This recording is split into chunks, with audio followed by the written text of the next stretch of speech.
దేవుని వాక్కు సజీవమును చైతన్యవంతమైనది. హెబ్రీలకు రాయబడిన లేఖ 4వ అధ్యాయము 12వ వచనము.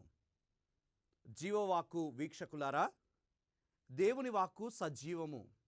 అది మనకు చైతన్యం కలిగించే వాక్కు.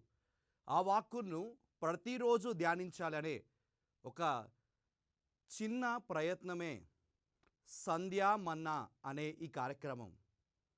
దేవుడు పరలోకం నుండి ఇజ్రాయేలు ప్రజలకు మన్నా అనే ఆహారాన్ని ఇచ్చాడు.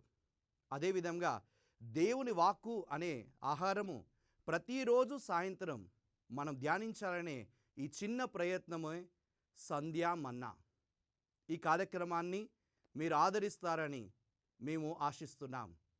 లైక్ చేయండి, సబ్స్క్రైబ్ చేయండి మరియు షేర్ చేయండి. ఈ సంధ్యా మన్నా మీ అందరి జీవితాలలో చైతన్యవంతంగా మారునుగాక.